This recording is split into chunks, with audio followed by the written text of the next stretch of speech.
Welcome to our Global Network webinar. My name is Yuxi, and I will be moderating this webinar today together with my colleagues Alexander Loschke and Sean Laveau. And we're happy to have with us today Dr. Tamil Kendall from the UN Women, Ms. Carol Wilson-Williams from Rethink Social Development, and Ms. Celia Santos Sanchez from Ministry of Equality in Spain, who will be talking about the collection and the use of violence against women administrative data. So let me now tell you a bit more about our speakers. So Dr. Tamil Kendall has worked internationally as a women's health researcher and policymaker since 1999. Her areas of interest and expertise include sexual and reproductive rights, maternal infant health, HIV among women, and gender-based violence. As a researcher and a policymaker, she has worked extensively with administrative data and been responsible for the stewardship of administrative data information management systems. Tamil holds a PhD from the University of British Columbia and completed her postdoctoral training with the Women and Health Initiative at the Harvard School of Public Health. She is currently the Director of Partnership for Women's Health Research Canada, as well as an international consultant with UN Women. Dr. Kendall led the development of background paper, synthesis of evidence on the collection and use of administrative data on violence against women, and is the lead author of the Global Technical Guidance, improving the collection and use of violence against women administrative data. And Ms. Carol Wilson-Williams is a social policy analyst and researcher with a special interest in applying right-based approach to social policy issues. She has worked for over 2 decades on a range of social policy issues and has a special interest in how effective policies and programs grounded in data can drive improvement the lives of citizens, particularly women. For the last 17 years, she has been a social policy consultant focusing on policy development, gender analysis, and policy advice and research.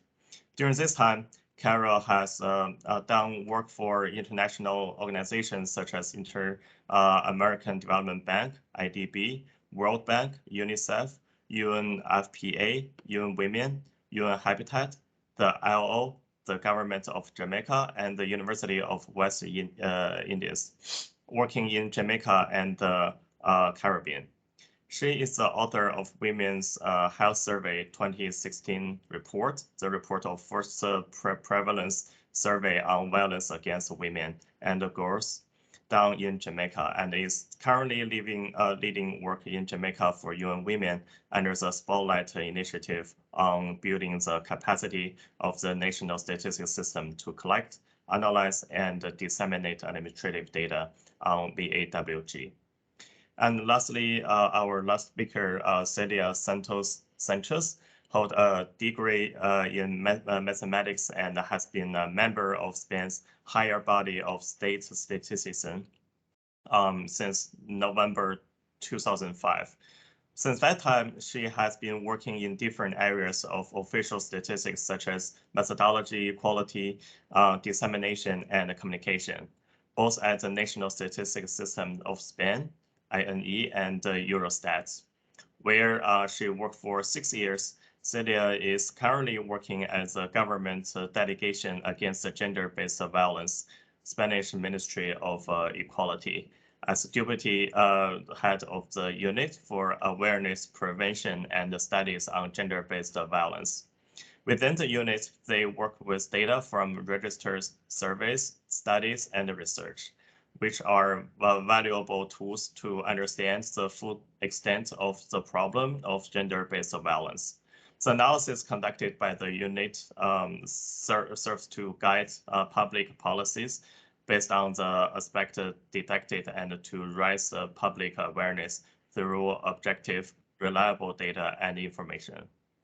So those are the biography of our speakers and a couple of practical things. So we will firstly hear the presentation of our speakers, and we'll then have our Q&A session at the end. And please feel free to write comments and questions into the meeting chat anytime.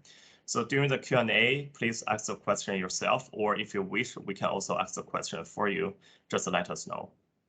And as always, this Global Network webinar is being recorded and will be made available on the Global Network of Data Officers and Statisticians at yammer.com/UNStats. We invite you to continue the discussions on the Global Network after the webinar. So we will first hear the presentation given by Dr. Tamil Kendall, who will provide an overview of the global technical guidance on improving the collection and the use of VAW administrative data. Over to you, Tamil, the floor is yours. Thank you.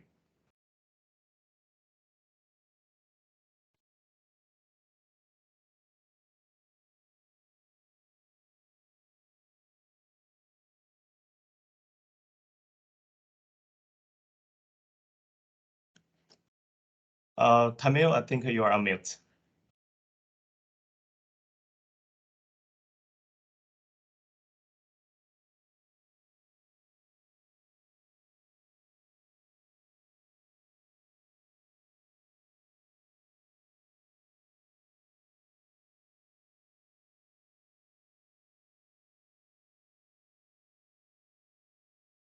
Sorry about that, folks. Let me just get my screen up here so that I can share my presentation with you. Sure.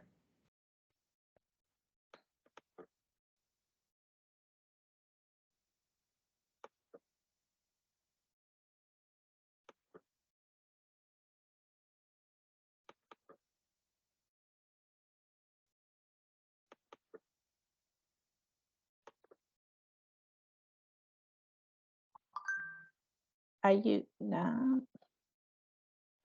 Do you see my presentation? No. I can see your screen. Maybe you can just pull out your presentation.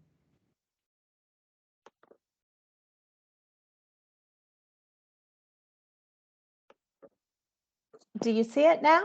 Yeah, I can see your presentation. Apologies for the delay in getting started.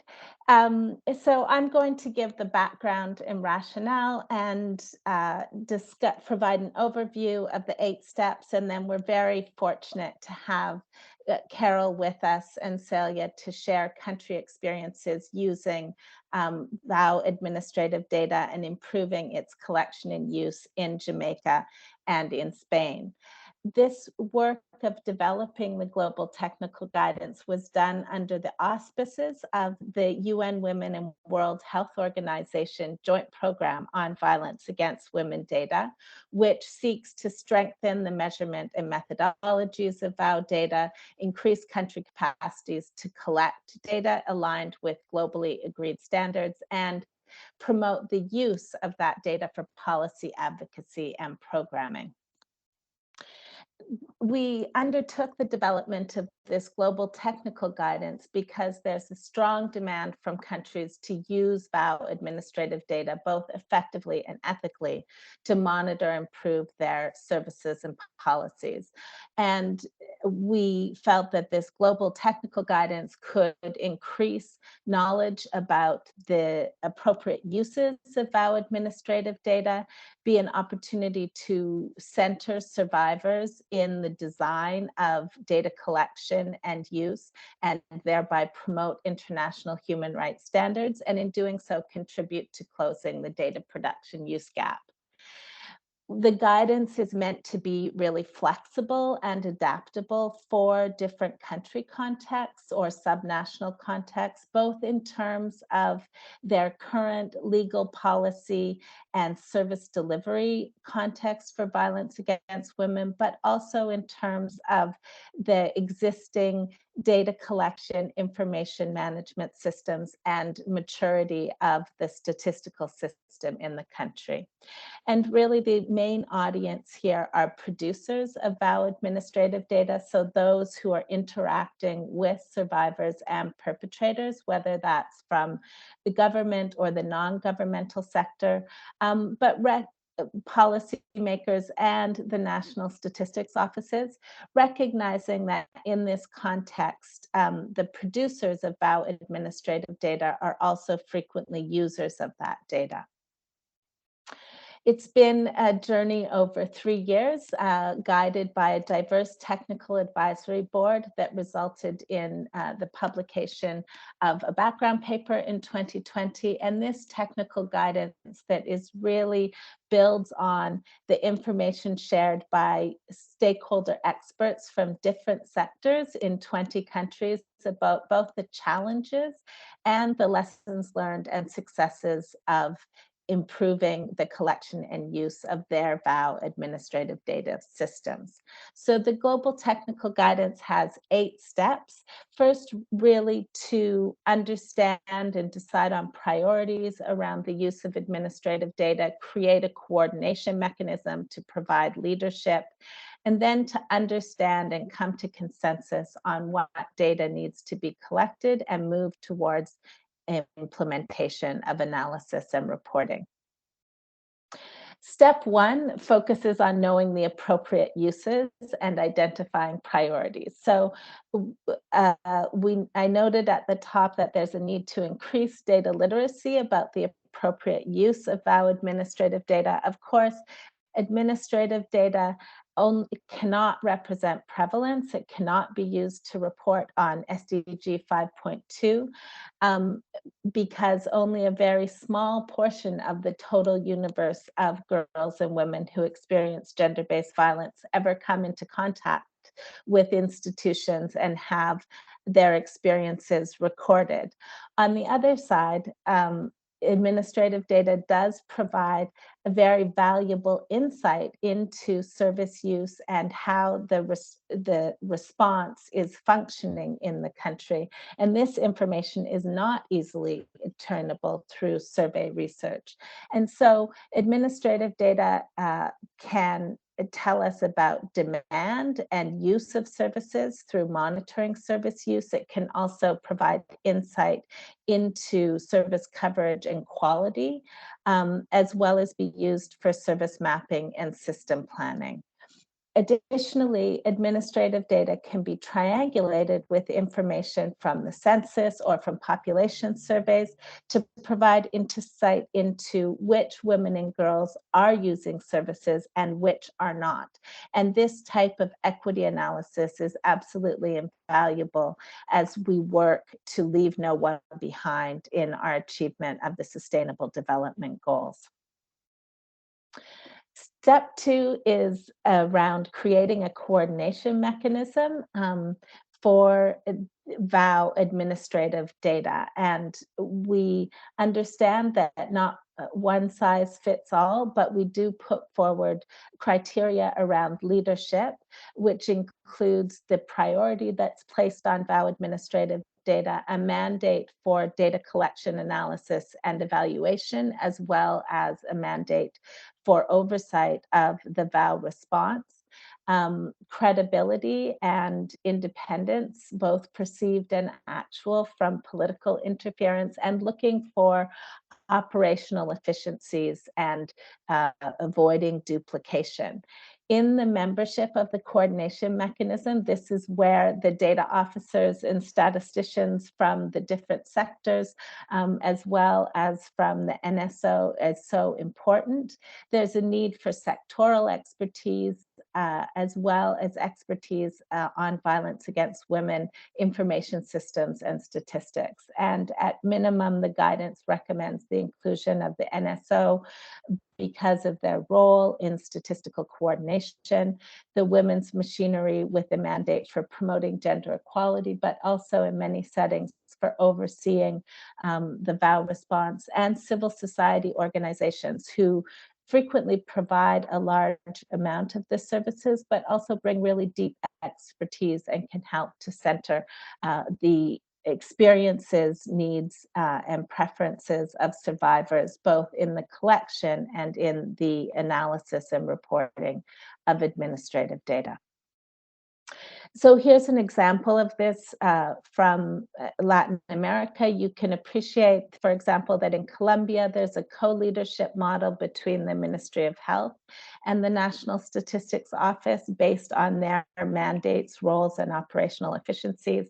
In the Dominican Republic, co-leadership with policy responsibility invested in the women's machinery, but working closely with the NSO.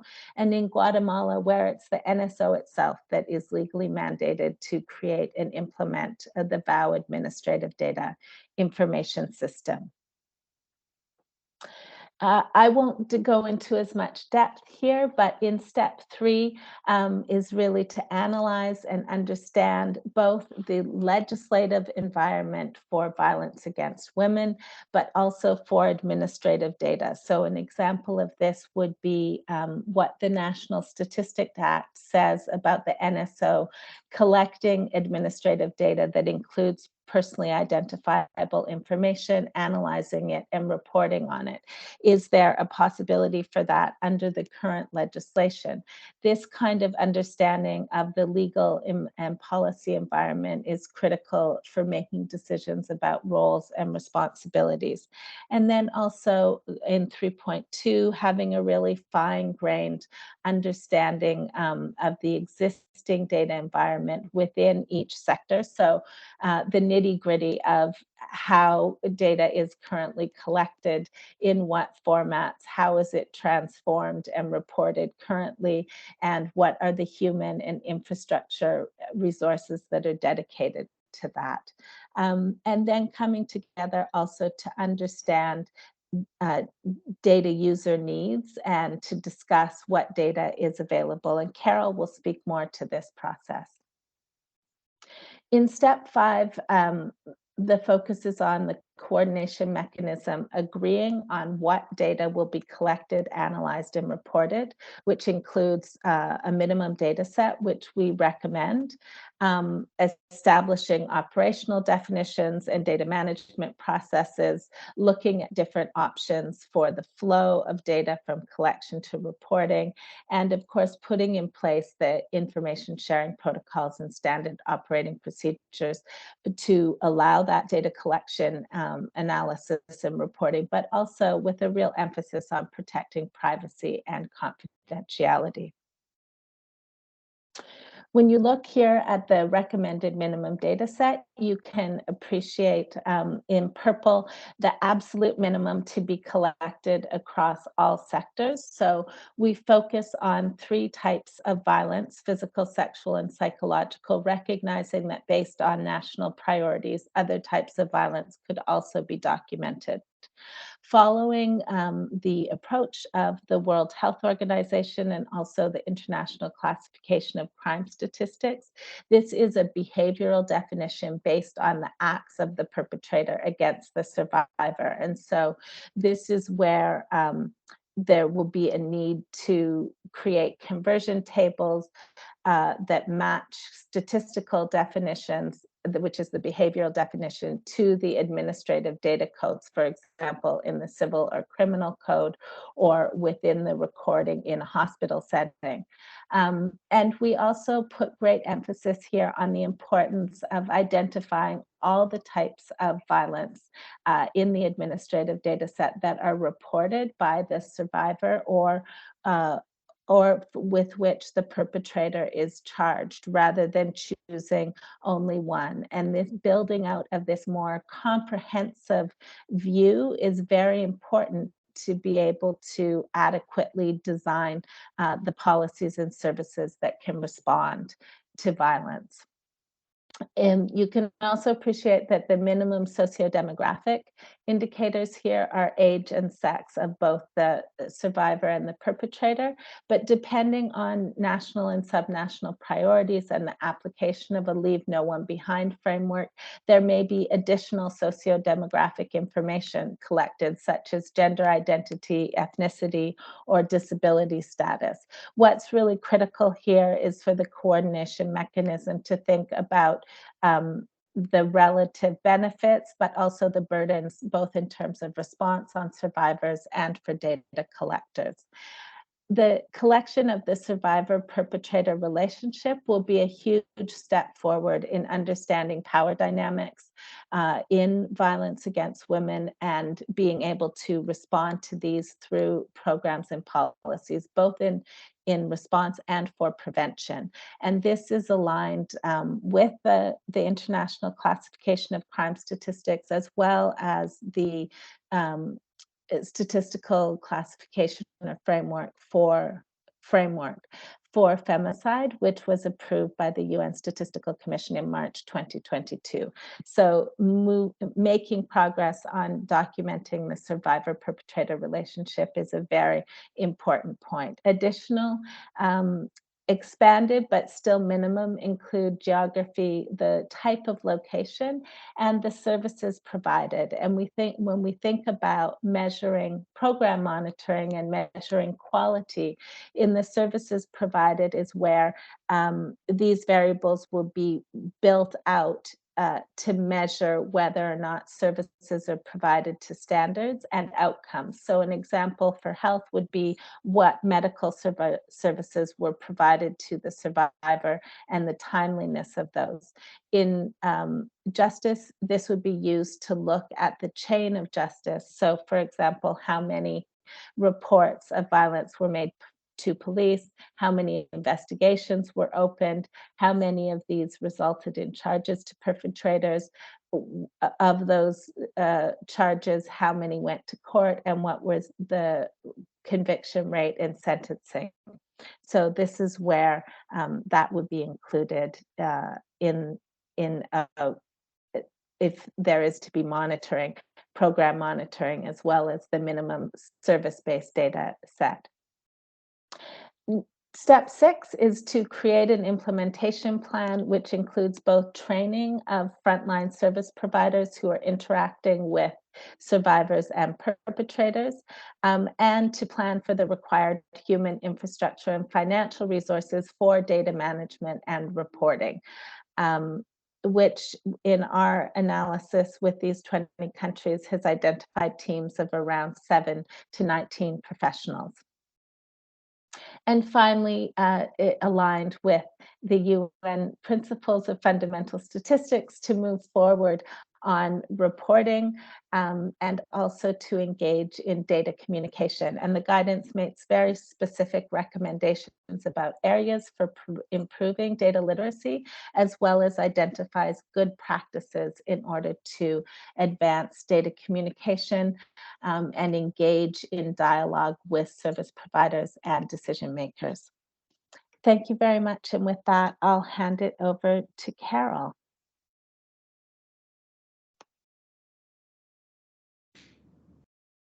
Thank you very much, Tamil. Let me just bring up my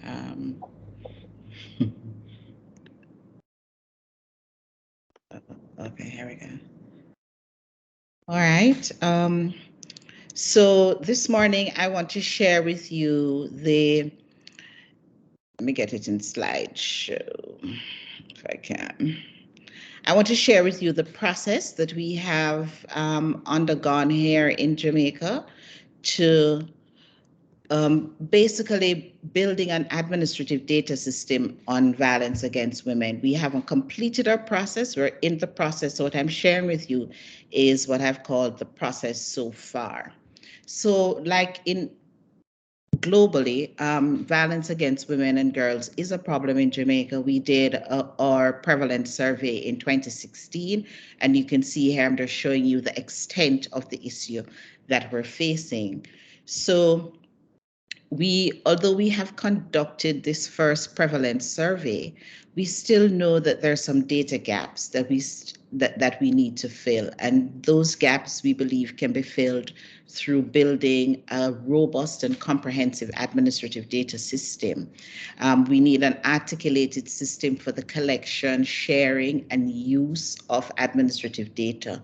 So this activity that we've embarked on is a project under the Global Spotlight Initiative, which is anchored in Jamaica by the UN Women Multi-Country Office in the Caribbean, and it's funded by the EU. And specifically, it falls under the Spotlight pillar that looks at data availability and utilization, strengthening the capacities and the data management systems for regularly collect data related to violence against women and girls.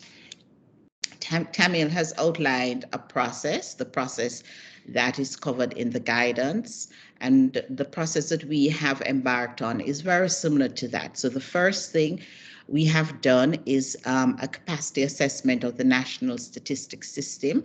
And in that capacity assessment, we looked specifically at the capacity to collect VOG data and administrative data in particular. We went through a process of the user-producer dialogues where we investigated what is being produced and by whom and what do users need to provide the services that are required.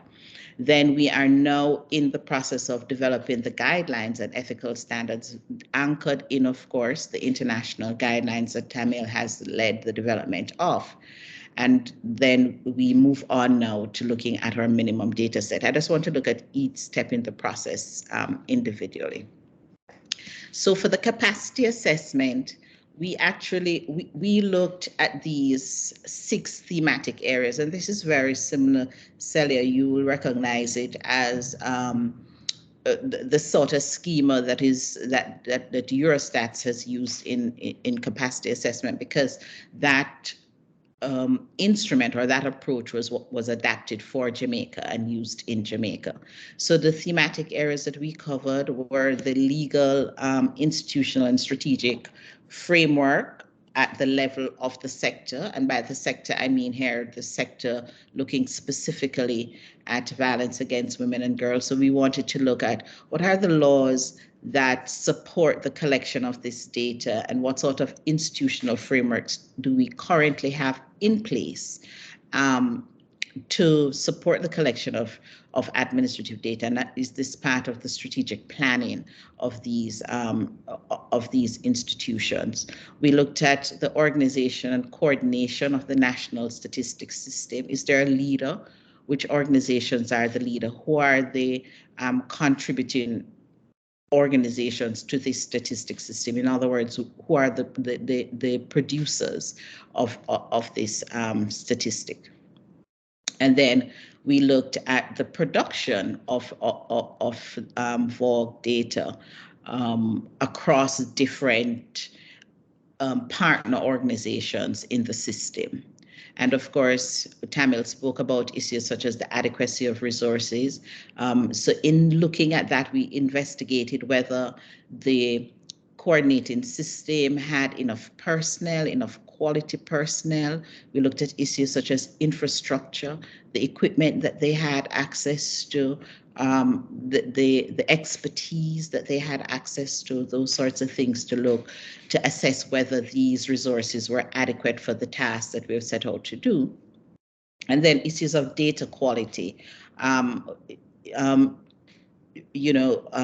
Is the data revised? Is the data independent? Is it objective? Is it subject to interference from any political or other player? So we looked at the things that would affect data quality, and just to make an assessment of whether or not quality data is being collected in this national statistics system. And of course, we looked at how this system related to the users of statistics, because we all know that it doesn't, statistics are generated for a purpose. And if the statistics that are being generated are not what the user needs or cannot be used for the purpose, then we would have to look at that again. So we'd have to re-examine that approach. So we wanted to know, our users, is there transparency? Do users have an opportunity to share what their needs are, and how does that affect the system? Those sorts of things we looked at in the capacity assessment. To complement the capacity assessment, we also undertook a series of user-producer dialogues right across the island. So we had these sessions at the parish level because we wanted to ensure that the whatever system is being designed takes into consideration the data that is being produced as close to the service provider, as close to the ground as possible. We wanted to ensure that, every parish, because, one of the things about violence against women, we have these macro level statistics, but depending on location, the experiences are different. The experiences in seeking help and getting help, those things are different. So we wanted to hear at that parish level what was happening in terms of the production of statistics and what sort of statistics users needed in order to do their jobs. So we identified stakeholders in the parishes who are active or interested in addressing issues of violence against women and the type of information they currently collected. One of the other objectives of the user-producer dialogue was to raise awareness on the importance of VOG administrative data. We also wanted to develop a consensus on the main information service, on what the main information that service providers should collect from survivors and from people who come for services. So Tamil spoke about the minimum data set. So that was very important as we looked towards building a minimum data set. And then, of course, we wanted to also identify the procedures and the protocols that people currently use at the level of service provision to guide the sharing of data among service providers. So we talk about a referral pathway for treatment or response to violence against women and girls. But an important part of that referral pathway is how do we share data about the survivors from one institution to another along the pathway. So we also had that discussion as part of the user-producer dialogues. So we are now in the process of developing our guidelines and ethical standards. So it draws heavily on the information that we collected both for the capacity assessment and from the user-producer dialogues. And of course, in the development of those standards, we want to ensure that they're in line with international standards. But we're also very aware that they have to be adjusted to the context and what is possible. Because coming out of the user-producer dialogues, we got a good sense of the landscape, what people were currently doing now, what data they were producing, and what processes and protocols they were using in the collection of that data. And we believe that for Jamaica, these guidelines and ethical standards have to reflect what is possible on the ground and shape practice. So the next activity in this process is building out the minimum data set. So Tamil in her presentation shared information about the core indicators. What are the things that we have to ensure that we're collecting across these data sets? And so we're using a process of international benchmarking, of course, to decide on what comes into the minimum data set. But we're also looking at the local needs, because through the user-producer dialogues, we got feedback from service providers and from responders about what sort of information they believe would help them to more effectively prevent and respond to issues violence against women and girls.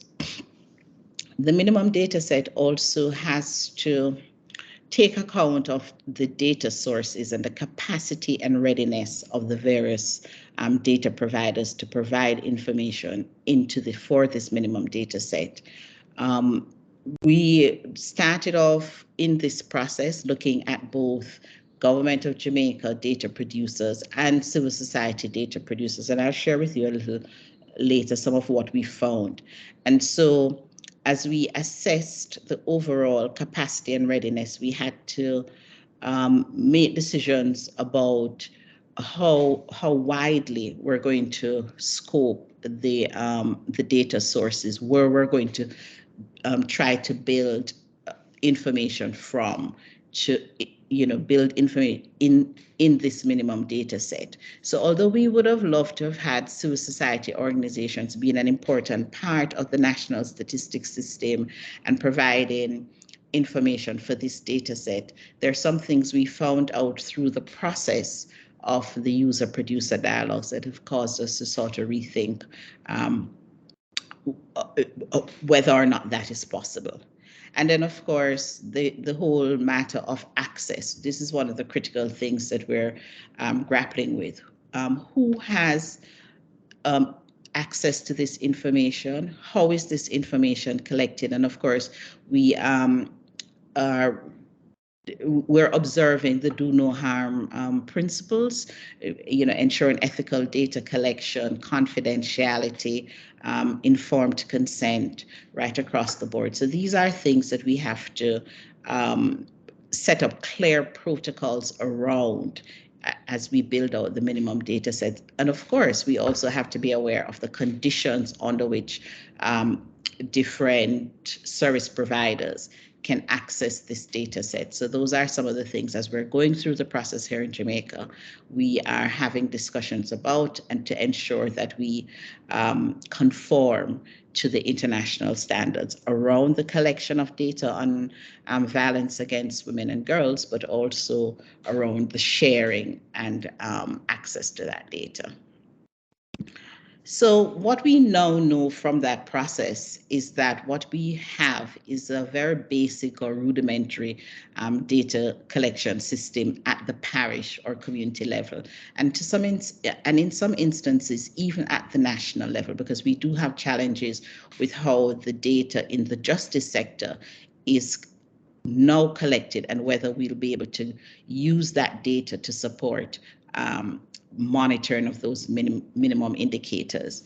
And if there is limited aggregation and analysis of the data that does exist, that only a very limited number of organizations or entities collect VOG administrative data at the moment, and even few of those collect them in a standardized way and have standardized data collection forms and instruments. And as I said before, there's limited data collection done by the CSOs, and data collection is more robust among government agencies, but particularly those government agencies that have legal mandates related directly to VOG, such as the police or the courts. And because there's little standardization, there's little uniformity in the types of data collected. And more importantly, we found that there was very limited collaboration between groups in terms of data sharing, making referrals, and providing a sort of seamless process that will allow the data that is collected to be used to provide services and to respond and prevent violence against women. And at the moment, we don't have standard agreed procedures or protocols for data sharing. And as a result, there is limited or no use of data to guide service delivery and the provision of services for victims and survivors. So these are some of the issues that in building out the data system, we also want to address. So I'll just wrap up now to talk about the things that we're going to be doing next here in Jamaica.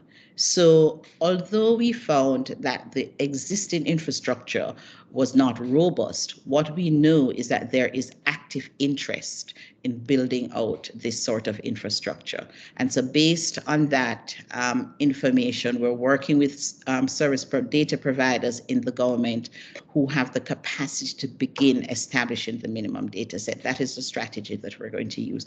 And then over time, we will add other providers to that minimum data set and build out that system. We're working to develop and finalize the guidelines and to continue to raise awareness and build capacity around VOG administrative data.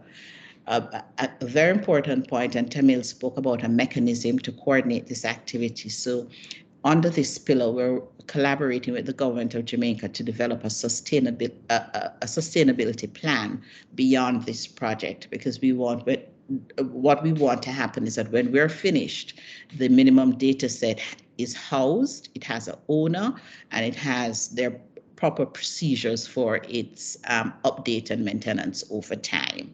So that's where we are in Jamaica, and I thank you. I'll turn over to Celia.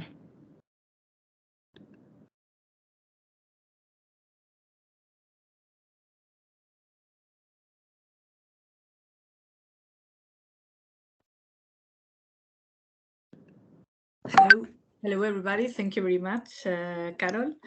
I'm going to try to share my presentation. Let's see if I can do it. I think it is this one. So, am I sharing now? Can you see it?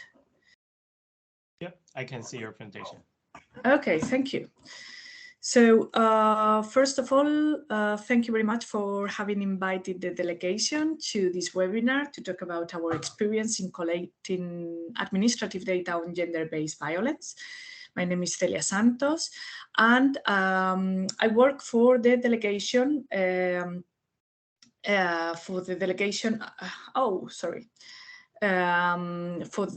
on government. We will try to see in the presentation who we are, what we do, some good practices, and some future challenges on what we are doing. So the first thing is who we are.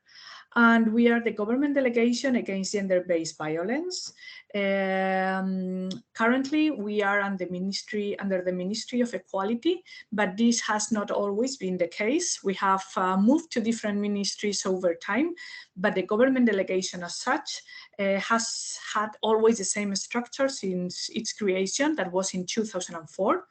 The government delegation has 2 subdirectorates and 1 cabinet. One subdirectorate that is for awareness, prevention, studies of gender-based violence. This is the place where I work. And then there is another subdirectorate for interinstitutional coordination on gender-based violence. And then we have a cabinet, who are the persons who deal directly with our delegate. The first things to be taken into account is that this delegation was created because we had a law. We have an organic act, the one called 1/2004, and in Article 29, it established that this delegation had to be created. Our mission is to propose the government's policy against all forms of violence against women and to promote and coordinate actions related to violence against women. But in the beginning, it was not like that, okay? Because I have to say something from scratch, that is this organic law. When we talk about gender violence, we are only talking about violence exercised against women and perpetrated by their spouses, partners, or ex-partners. So only the violence against women by men who have had any type of affective relation with the women. This has a reason. It was legislated this way, as according to statistics, most of the violence against women is exercised in the sphere of the partner or ex-partner. So this has evolved over time to include all types of violence against women according to the Istanbul Convention and the Warsaw Convention. But in the beginning, we only had data related to violence against women exercised by partners or ex-partners. The type of violence that we were measuring according to the law was physical, psychological, including offenses against sexual liberty, threats, coercion, and the arbitrary deprivation of liberty. Another important point of the law is that it offers an integrated and multidisciplinary approach on gender-based violence. Why is that? Because the law grants a comprehensive statute of protection to victims with recognition of rights and resources to which they can all access. This is very important, as we will see afterwards, that in the database we have data on the use of these resources, and these, of course, will help us afterwards to evaluate their use and their effectiveness. So what do? We collect, analyze, and disseminate the statistical data. We work with the statistical data. We also have surveys, studies, and research. And all of them constitute a valuable tool that allow us to understand the full extent of gender-based violence, to guide public policies based on the aspect detected, and to raise public awareness through objective and reliable data and information. But we know that collecting this type of data presents a lot of difficulties. First of all, because abuse is still in most of the cases a hidden and silenced reality. And the collection of data is a problem that is relatively recent. But despite all the difficulties, in Spain, we are quite happy as we have some data to progress with. So this is an icon that was previously shown by Tamil, and it represents a kind of an iceberg. An iceberg in which we can see what different types of data we have. And the point of the iceberg is the red part. It could be the data from administrative registers. And of course, this is the data that everybody more or less has. It talks about complaints in the police, for example, but this is just the peak of the iceberg. Why is that? Because we collect data, for example, on killings of women. And when we search about how many of them had put a complaint on the police, we see that it's not more than 30% of them have done that. So it's just the peak of the iceberg, those administrative registers that we count on. The second sphere would be the survey data that, of course, has more data on the prevalence, and it talks a little bit more about what the problem is, but the actual prevalence is really much bigger than that. Here in the delegation, we have a specific role within the statistical system, which we consider to be very important. The first thing is that the National Statistical Institute, the INE, considers the delegation as a state administration unit with a statistical competence. This is a good point for us because many of our data sets are considered under the National Statistical Plan. The National Statistical Plan is run by INE, which is the organism that has all the competencies in the statistical themes in the state. And it gives us a lot of, it means that we have to follow certain rules. So it is quite strict. We have quality issues. We have to have a calendar. We have to have a publication. We have to follow some methodologies, what we call the code of practice for, that is in Europe as well, the European Code of Practice. We have to follow whenever we are in the National Statistical Plan, we have to follow all the principles stated in the Code of Practice. So it is good for us, but it is quite hard as well because we have to accomplish with many different things. The second thing is that we are as well considered in the European statistical system by Eurostat because one of our surveys, it's the European statistical, the European gender-based violence survey. We are doing it on, we are carrying it now, and we are considered an ONA, which is other statistical authority by Eurostat. So what type of data we have? I mentioned that we have 8 different types of data sets included in our statistical portal that are considered in the National Statistical Plan. These are the first 5 ones. We have gender-based violence killings. According to the definition given by the law, that is, we only consider killings of women by partner or ex-partners. And then we have different services. These are these 3 services, 016 service, a temporal monitoring system by telematic means.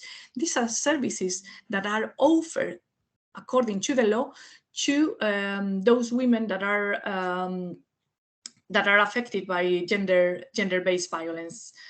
These are services that are provided by the administration, and we have data on those services. And then we have many other type of aids, like aid under Article 27. And then we have these other surveys. That is the Statistical and Regional Resources on Violence Against Women that inform us about the number of regional resources through the state and which is the use of them. This statistics was released last Friday, by the way. And then we have a macro survey on gender-based violence, which has a lot of tradition in Spain. It is the 5th time that it is carried out, and it's a very a long tradition survey that we have. And then the European survey on gender-based violence that we are carrying it now. What happens? I mean, all these data sets that I have mentioned are carried out by the delegation, but there are other parts of the state that also have data on gender-based violence. These are the Ministry of Internal Affairs. For example, they have a database, a comprehensive monitoring system in case of gender-based violence, in which it is recorded the victims as well as the perpetrator, and if one victim has more than one perpetrator, this is recorded as well, and we have their data. There are also complaints, protective orders, and then, well, all these sets. This is generally what we do. So what we would consider to be good practices and we wanted to highlight are, I mean, most of them have already been mentioned by Tamil before, but it's the first one, data collection is easier when it is backed up by law. So first of all, we have the organic law that I told you about before, that is only for women perpetrated, and the perpetrator is a partner or is partnered, but we have widened the scope of the data. So now we are also working on providing more data according to all types of violence established in the Istanbul Convention, and as well as of the Warsaw Convention. We are trying to do this not only for killings, but also for other types of services. So the services I mentioned before, like the 016 or other services that were only for partners or ex-partner, now we are working on having all those services available for all types of violence against women. The second good practice could be the coordination with other state actors, and we consider this as essential. I have put an example, gender-based violence killings according to law. So first of all, we have a joint instruction with ministries. So we have like a kind of protocol in which we establish which are the different areas, ministries that have data on that. And we work together and we agree on having a really close collaboration. How does it work in Spain whenever a woman is killed by a partner or ex-partner?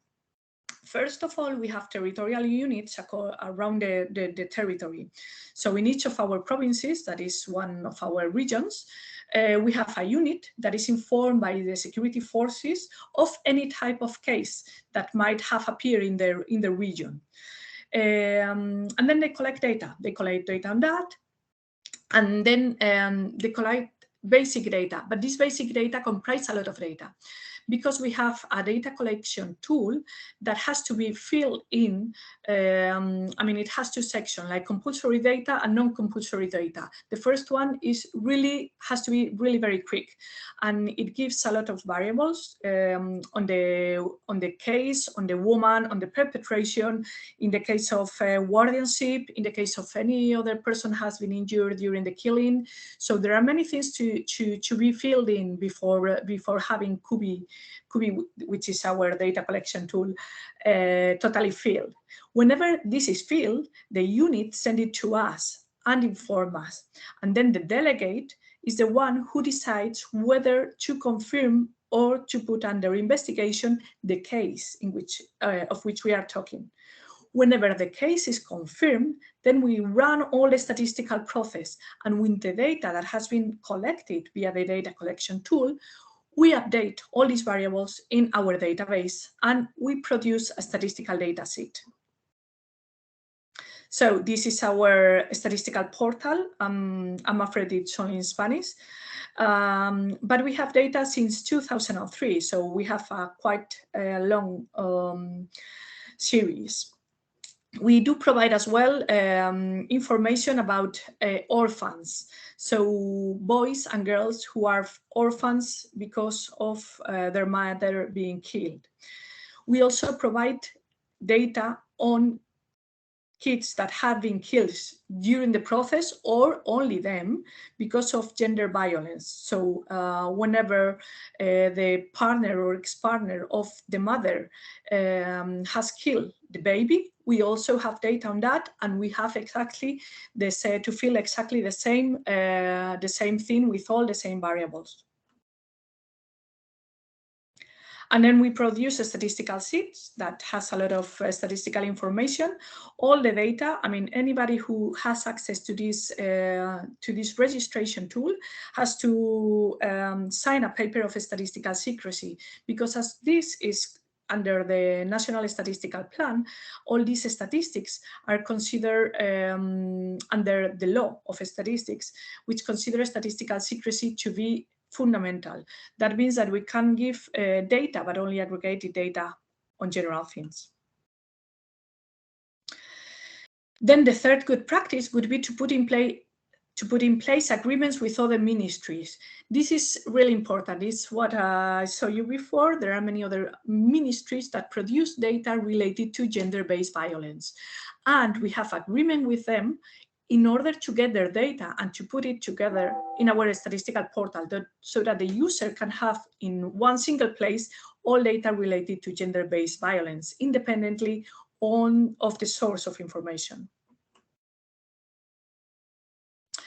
The fourth and last good practice would be to be part of your national statistical system and, if possible, of an international statistical system. Because as I told you, as I mentioned before, this gives us a lot of backup methodology. Even with the INE, we have specific agreements in order to have their knowledge, because of course in INE they have much more knowledge than, I mean, we are a really small unit, but in the INE their expertise is really essential for us in order to have a clear methodology, to have a statistic sample in case of some samples, etc. So being part of the national statistical system is essential for us, and being part of the European statistical system is as well essential for us, as we try to have as much as possible data that is comparable through Europe. And then the challenges would be to extend the administrative information to other types of violence. This I have already mentioned. So we are working as well on having a similar procedure as the one we have for the gender-based violence, but with all types of violence against women, for killings of women for any type of violence. So we are working on the procedure to put in place all these statistical data, not only for the partner or ex-partner, but for all type of violence against women. And I mentioned as well before that we have some services provided to the victims that were initially only for gender-based violence according to the law, but now it's being widened to all types of violence. we would as well like to disseminate with interactive infographics, and we have comparable international data, and to be able to have data for, I mean, that our data is comparable with data from other countries. It's we consider it to be essential. So that's all from my side. Thank you very much. Okay, thank you very much, Celia, and other two presenters for your great presentation and sharing your country experience. And we're now at our Q&A session, and our webinar might go over time a bit for our discussion, and we do apologize for that. So now I can see that from our chat that some of the question has already been addressed by our colleague Rafael from UN Women. Thank you very much for that. And another question from Nargis Juraba, and she asked related to the core indicators included in the Carol's presentation. And I think she asked, could you please advise on the core indicators? Are they globally adopted indicators, and how they are aligned with SDG indicators and those nationalized by the country, if any? So Carol, please go ahead. Okay, thanks very much for that question. Yes, the core indicators we are working with in Jamaica are similar to the core indicators that you have in the minimum data set that globally that is being developed or suggested, recommended through the guidelines. So we are working with those as the core indicators. Over time, as the system develops, we could envisage a process where we can add more locally relevant indicators. But because we're basically building from scratch and starting with a very, I'm going to say a very tenuous sort of infrastructure, we have decided to stick to the minimum, the core indicators that you have validated internationally. And then as we go along, we will build more locally relevant indicators over time. And in terms of the SDGs, because we obviously are concerned with ensuring that the data we collect can help the country to report on the SDGs, we're looking at that. We do know, though, that some of the indicators we have to use the prevalence rather than the administrative data. So we're looking at how we balance both those things. Thank you. Cool. And Thank you if very I much. could just, yeah, please go ahead. Yoshi, if I could just add to that, in addition to the minimum disaggregating variables that I shared, the recommended minimum data set in the technical guidance, which we, as soon as it is published, we will share with all of you, we have quite an extensive discussion about how administrative data can inform different SDG indicators. So this is complementary information from administrative data that provides a fuller picture of what's happening in terms of achieving the SDGs, while again underlining that 4, 5.2 and others, we're looking at prevalence, and clearly that can't be answered by administrative data. Thank you very much for your answer. And I'm not sure if Celia, if you want to say something about this, or. Well, yes, we are asked every now and then by the INE about these SDG indicators. So when with the data we have, we also have the indicators included in them. So it is okay. We already have them either us or from other sources. So. Cool. Thank you. And I don't see any other question being posted in our chat. And please raise your hand if you have any further question to our speakers today. And meanwhile, I can ask a couple of questions that we collected through our registration form. So one of the questions that we receive, which we see maybe is relevant to our presentation today, is how is collection of VAW administrative data connected to SDG 5 and 16 and any others? And where do we find out where there are data gaps and how we can do to support the government to fill those data gaps. I'm not sure who wants to go first. Well, I could jump in on the point of the process of identifying those data gaps. So the technical guidance after you have convened a coordination mechanism, after you have some national leadership and support to move forward, the next step is to understand what administrative data is regularly reported in your country. So whether that's within sectors or through the National Commission on Violence Against Women, what is actually being reported now and what is mandated to be reported under law and policy. So that's your first step, the high level step, and then moving down into understanding what is possible based on the data administrative generation of data now. When a woman comes into a shelter, what information is collected about that survivor in that shelter? When, as Carol said, what is the process of documentation within the police system, and so that's that deep dive into what the data system looks like. And then to reach consensus around the priority data gaps is the process of the user-producer dialogue, which is so useful to hear from data producers, but also those who want to use the data. So we can't say everything, but the guidance does address each of those in some detail. Please, Carol, I can see that you have something to add.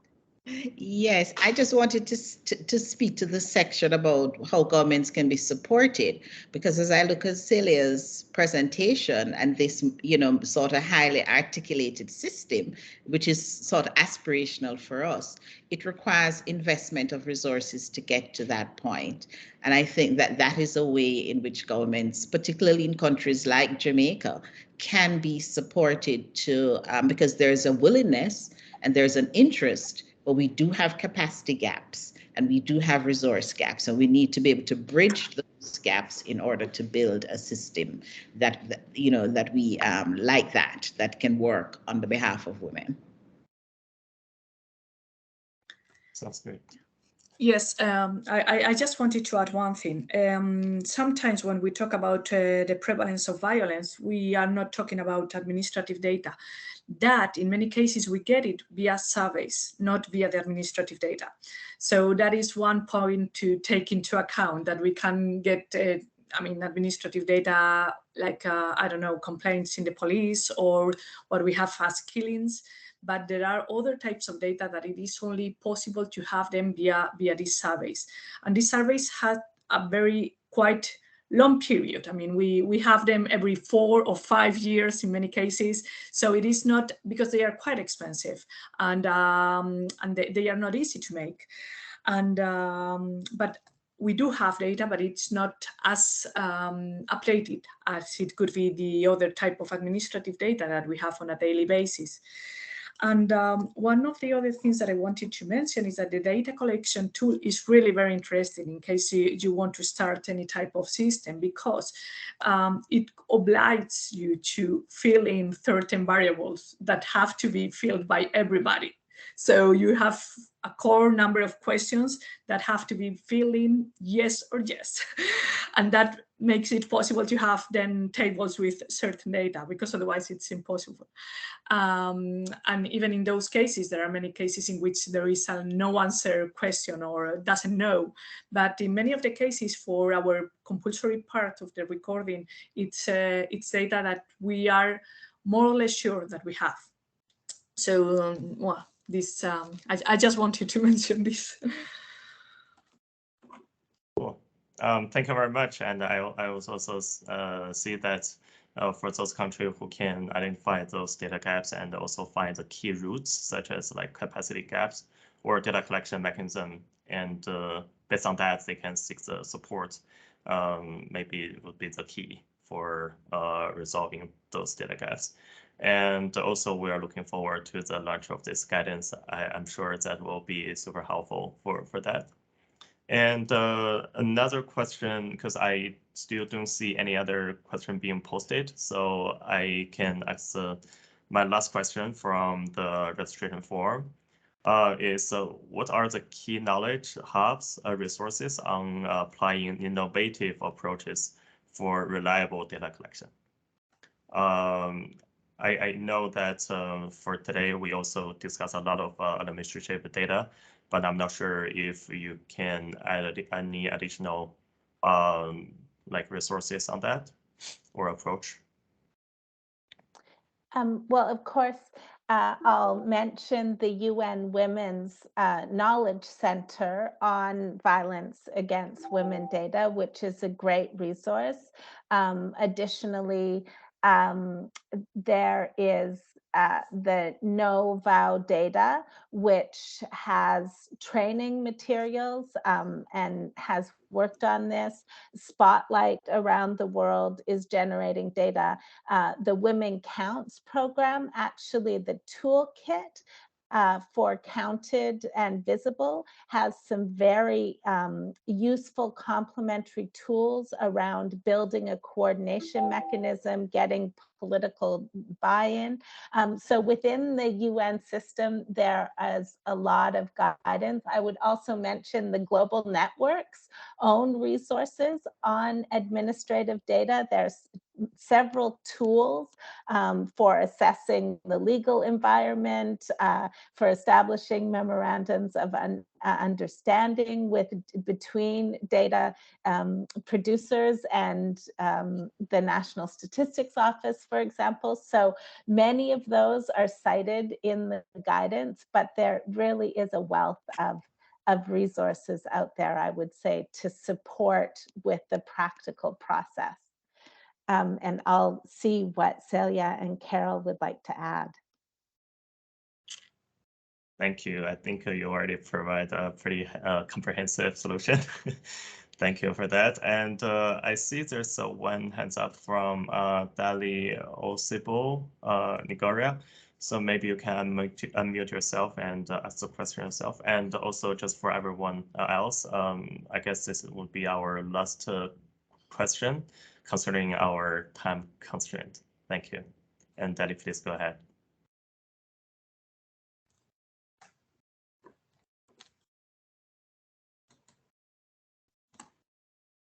I cannot hear you. I see you have already unmuted yourself.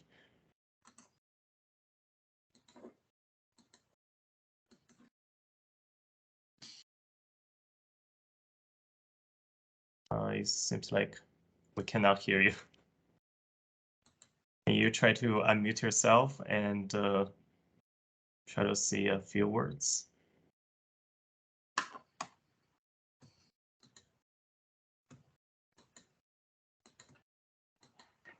Hello, can you hear me? Yep, I can hear you.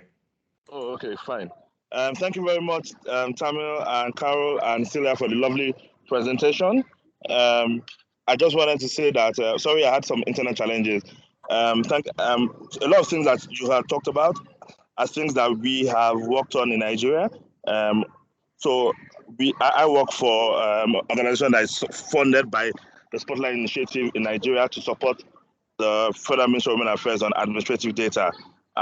So looking at your processes, I just see that we're also in the process of documenting what we have done to get to where we are, but we also did the same thing.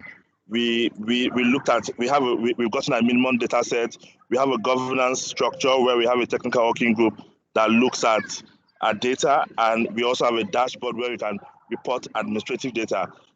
We initially said in 6 states. We've just been able to move to the all the states in Nigeria, and hopefully we start getting more information. So my question, so that's just a background of where we are. My question is, looking at knowing that administrative data is basically is a tip of the iceberg. And to get more insightful data, we need the prevalence data. I think I put a question there earlier on the registration. How do we marry this with NSO and the ministry, looking at who is in charge, who should be in charge of this admin data, and who should be looking at prevalence data? So I think that's where my question comes in. Thank you very much. Over. Thank you.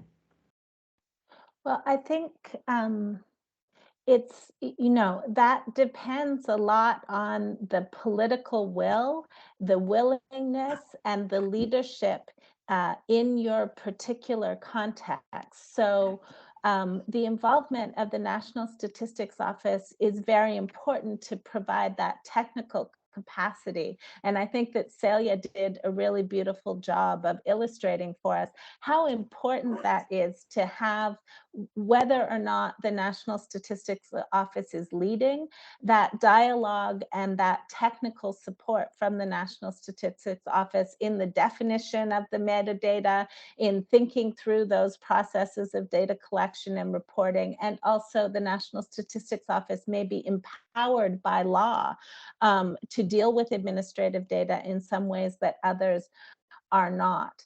And so I think that that's on the one hand. We also saw in Celia's presentation, and we see this in many countries where the delegation is responsible, the Ministry of Women's Equality is responsible for service provision, a specialized service provision. And so that is an important source of administrative data. And so I would just reiterate that in terms of the leadership, it's important to meet that criteria of priority, mandate, independence, and operational efficiencies, and then to have the data stewards, the data decision makers from the different participating sectors around the table in order to make decisions and to formalize those decisions, of course, in memorandums of understanding, and then down to information sharing protocols in order to formalize those so that the system can function. That's what I can say, and I'm happy for others to weigh in as well. I just wanted to come in here because in Jamaica, we had a sort of dual experience. So for the prevalence survey, the National Statistics Office led on that, on the fielding of the survey. But when it came now to the development of the administrative data system, we ended up partnering with the National Planning Agency, which is different from the National Statistics System. So it can be that you have these different leaders on different aspects, because I think that is what we are going to end up. That's the model we are going to have here in Jamaica. Thank you. And thank you very much. Yeah, thank you. I'm not sure if you, Sally, if you want to jump in, or it's all good. Okay. Thank you. And yeah, I guess I can conclude for today's Global Network webinar. And before we close our meeting, I just want to encourage everyone to unmute yourself and perhaps open your camera to give a round of applause for our great presenters today for their awesome presentation. Thank you very much. Thank you very much.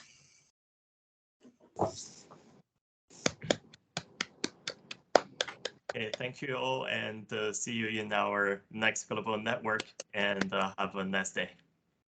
Thank you. Thank you. Bye-bye. Bye. Okay, then bye. Take care.